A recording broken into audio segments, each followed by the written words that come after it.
Let's mic देश का मिजाज नॉर्थ ईस्ट।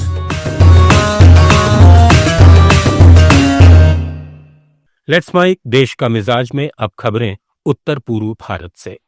असम में 2026 में विधानसभा चुनाव होने हैं। इसे देखते हुए सभी दल रणनीति बनाने में जुटे हैं।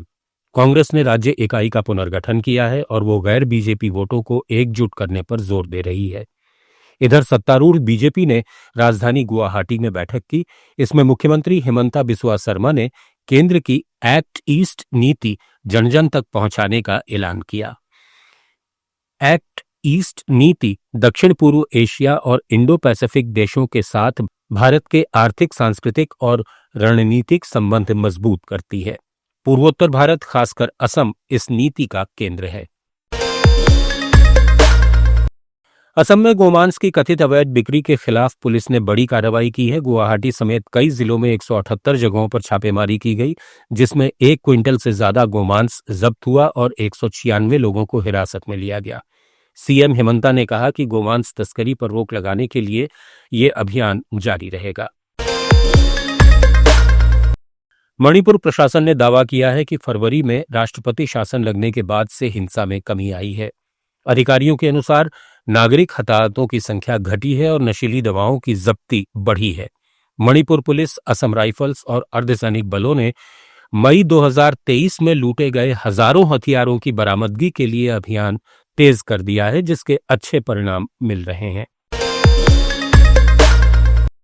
मेघालय सरकार ने शिलांग में थड़ी ठेले वालों को व्यवस्थित करने के लिए 3 स्थानों को चुना है। इस योजना के तहत 400 से अधिक पंजीकृत विक्रेताओं को एक मुश्त 20,000 रुपए का पुनर्वास भत्ता दिया जाएगा। ये कदम मेघालय हाईकोर्ट के निर्देशों के तहत उठाया गया है, जो सड़क विक्रेताओं और ट्रैफिक जाम से संबंधित 2 जनहित याचिकाओं की सुनवाई कर रहा है।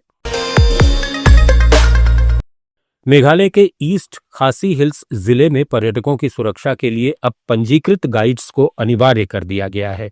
ये निर्णय हाल में हुए high profile honeymoon murder case के बाद लिया गया, जिसमें इंदौर के व्यवसायी राजा रघुवंशी की सोहरा में हत्या कर दी गई थी।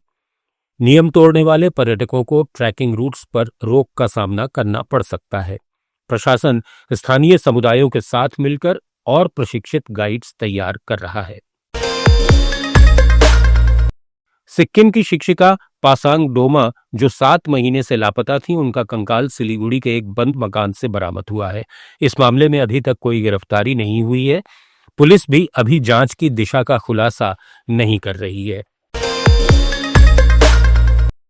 अरुणाचल प्रदेश 79% जंगल कवर के साथ भारत का सबसे बड़ा कार्बन सिंक है, जिसमें 121 करोड़ टन कार्बन स्टॉक है।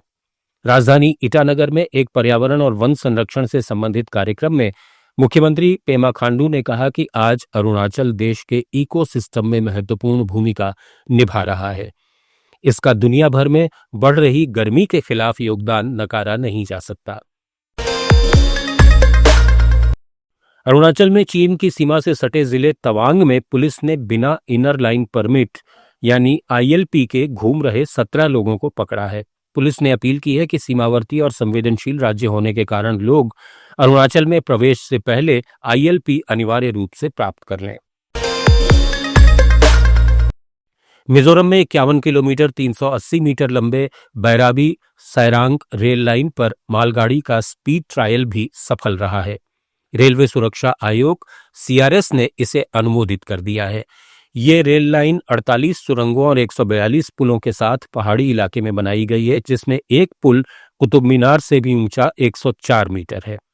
ये project connect north east mission का हिस्सा है, जिससे मिजोरम का व्यापार, पर्यटन और सामरिक महत्व बढ़ेगा। जल्द ही इस रूट पर यात्री ट्रेनें भी शुरू होंगी। मिजोरम का राष्ट्रीय राजमार्ग 306 मरम्मत के कारण 7 दिन से बंद है। इससे राज्य में गंभीर ईंधन संकट पैदा हो गया है। यह राजमार्ग असम से मिजोरम के लिए जरूरी चीजों की आपूर्ति का मुख्य मार्ग है। राजधानी आइजोल और अन्य क्षेत्रों में पेट्रोल और डीजल की कमी हो गई है। ज्यादातर पेट्रोल पंप खाली हो चुके हैं। कुछ सरकारी कूपन के माध्यम से सीमित आपूर्ति कर रहे हैं। आप सुन रहे थे let's mic more than radio. Follow कीजिए हमें हमारे सोशल मीडिया प्लेटफॉर्म्स पर।